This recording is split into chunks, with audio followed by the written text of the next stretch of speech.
Internal trade, internal trade মানে হচ্ছে যেই ট্রেডটা দেশের মধ্যে হয়। কোথায় হয়?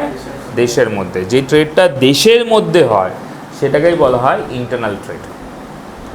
ঠিক আছে? When buying and selling of goods and services of a trade are performed within the geographical boundary of a country, মানে একটা দেশ ইন্ডিয়া, ইন্ডিয়ার মধ্যে, ইন্ডিয়ার মধ্যে কি হচ্ছে? একটা ট্রেড হচ্ছে, সেই ট্রেডটাকে কি বলবো? Internal trade. আরেকটা ওয়ার্ড কি ইন্টারনাল ট্রেড যদি না হয়, আরেকটা ওয়ার্ড ইন্টারনাল ট্রেডের সাবস্টিটিউট কি? হোম ট্রেড বা ডোমেস্টিক ট্রেড। এই তিনটেই একই জিনিস। অনেক সময় হয় না তোমার দুটো তিনটে নাম আছে, জয়দীপের তো হাজার নাম, ঠিক আছে? তেমনই দেশের মধ্যে যে ট্রেডটা হয় সেটাকে ইন্টারনাল ট্রেড বলে, ডোমেস্টিক ট্রেড বলে, অথবা হোম ট্রেড বলে। এবার internal trade refers to buying and selling of goods and services within the geographical boundary, দেশের মধ্যে। জিনিসপত্র কেনা হচ্ছে কোথায়? দেশের মধ্যে। জিনিসপত্র যদি কোথায় কেনা হচ্ছে? দেশের মধ্যে। ঠিক আছে? আচ্ছা, এবার এর ফিচার্স বা বৈশিষ্ট্য কি কি আছে দেখো, ভালো করে বুঝবে। ফিচার্স বা বৈশিষ্ট্য কি কি আছে? First of all single country. ট্রেডটা হচ্ছে কোথায় হচ্ছে? দেশের মধ্যে। কোথায় হচ্ছে? দেশের মধ্যে। তাহলে একটাই দেশ, সিঙ্গেল কান্ট্রি, একটাই দেশ তো ভারতবর্ষের মধ্যে হচ্ছে, তাই তো? তো তার মানে ইন্টারনাল ট্রেড কোথায় হবে? একটা দেশের মধ্যে হবে। একটা থেকে আরেকটা দেশের মধ্যে যদি হয় সেটা কি ইন্টারনাল ট্রেড হবে? ইন্টারন্যাশনাল হবে। সেকেন্ড কি? Home currency.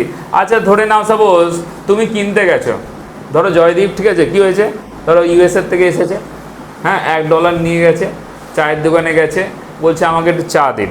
চা খেয়েছে, তারপরে বলছে $1, বলছে $1 দিচ্ছ? বলছে এটা $1, 90 টাকা। বলছে এই তো লেখা আছে 1, তুমি ওকে মূর্খ পেয়েছো? লেখা আছে 1, তুমি বলছো 90? বলছে না, তো তাহলে সেক্ষেত্রে কি হচ্ছে, তোমার এখানে তুমি যদি এখন ডলার নিয়ে আসো, ঠিক আছে, বা চাইনিজ কারেন্সি নিয়ে আসো, জাপানিজ কারেন্সি নিয়ে আসো, চলবে? আরে বাংলাদেশি কারেন্সি নিয়ে আসো, চলবে?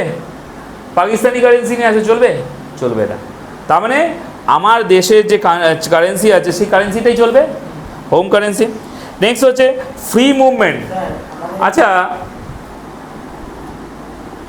নাও, এরপরে নেক্সট হচ্ছে কি? Free movement. আচ্ছা তুমি একটা প্রোডাক্ট নিয়ে আসছো কোথা থেকে? তুমি একটা প্রোডাক্ট নিয়ে আসছো কোথা থেকে? কেউ কি আটকাবে? দাঁড়াও। কিন্তু তুমি যদি ধরে নাও সাপোজ এই প্রোডাক্টটাই চায়নাতে নিয়ে যাও, চায়নার বর্ডারে বলবে দাঁড়ান, এই ইম্পোর্ট যে করছেন অর্ডার আছে? অর্ডার আছে, চাইবে কি না? চাইবে, ঠিক আছে?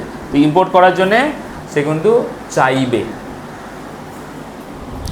এরপরে নেক্সট হচ্ছে সেল অফ গুড অ্যাক্ট। যে কোনো জিনিস বিক্রি করার জন্যে ফার্স্ট যে অ্যাক্টটা হতে হবে সেটা হচ্ছে সেল অফ গুড অ্যাক্ট। যে কোনো জিনিস বিক্রি করার জন্যে ফার্স্ট কোন অ্যাক্টের আন্ডারে যেতে হবে? Sale of good act. কারণ তুমি জিনিসটা কিনেছো, কেনার পরে তো খারাপ বেরোতে পারে। তুমি একটা বই কিনেছো, বইটা কিনে আনার পরে দেখছো আরে বাপ রে বাপ, 3-4 পাতা তো নেই, ছেঁড়া। তাহলে সেক্ষেত্রে কী হচ্ছে? দোকানদারের কাছে গেলে। একবার কি হয়েছিল, আমি একটা মাইক্রোম্যাক্সের ফোন কিনেছিলাম। এবার মাইক্রোম্যাক্সের ফোনটা কেনার পরে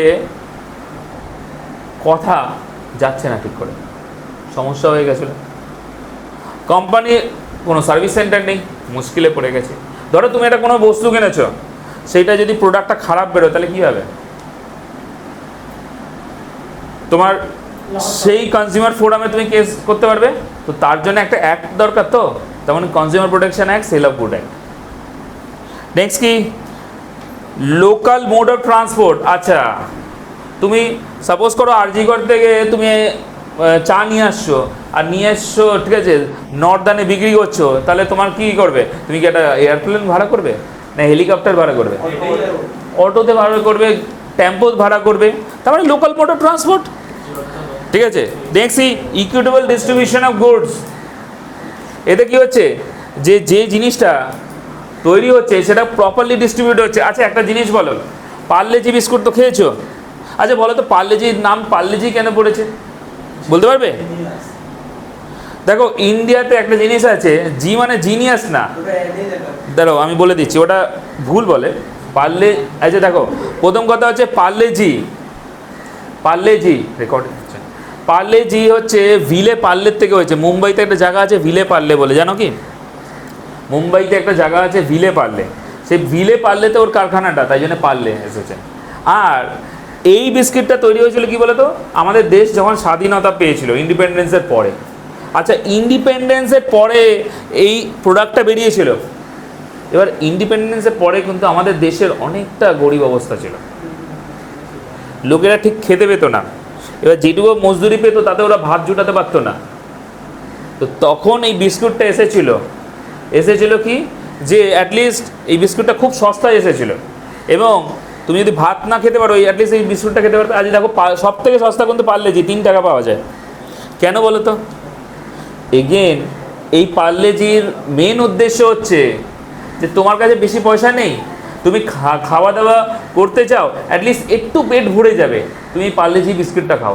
তো জি এইখানে হচ্ছে রেসপেক্ট আমাদের ইন্ডিয়ান কালচারে না, ঠিক আছে? আমরা কি বলি ফুফাজি, চাচাজি, রেসপেক্ট। এবার এটা জেনারেলি কী বলো তো, নন বেঙ্গলি কালচারে এসছে, তো সেই জন্যে জি ওয়ার্ডটা এসেছে। এবার দেখো types of internal trade on the basis of relationship, direct trade বা ইনডাইরেক্ট ট্রেড, হয় ডাইরেক্ট অথবা ইনডাইরেক্ট। লেভেলস আন্দাজে লোকাল, স্টেট লেভেল, ন্যাশনাল। আর কোয়ান্টিটি আন্দাজে হোলসেল, রিটেল। বা দেখো রিলেশনশিপ আন্দাজে ডাইরেক্ট ইনডাইরেক্ট, হয় ডাইরেক্ট অথবা ইনডাইরেক্ট। লেভেল আন্দাজে একটা হচ্ছে লোকাল, একটা স্টেট থেকে আরেকটা স্টেটে যাচ্ছে, আর ন্যাশনাল দেশের মধ্যে। লাস্ট হচ্ছে কোয়ান্টিটি, হোলসেল অথবা রিটেল। হোলসেল ওয়ার্ডটা শুনেছো, রিটেল ওয়ার্ডটা শুনেছো। অনেক সময় তোমরা দোকানে যাও বলো হোলসেলে, তুমি দেখবে বড় বাজারে হোলসেলে একটা প্রাইস হয়, আবার রিটেলের একটা প্রাইস হয়। আমি ছাতা কিনতে গেছিলাম, আমি বললাম যে এই ছাতাটা সিঙ্গেল পিস কত, বলছে 120 টাকা। আমি বললাম যদি হোলসেলে নিই তাহলে কত হবে, বলছে আপনি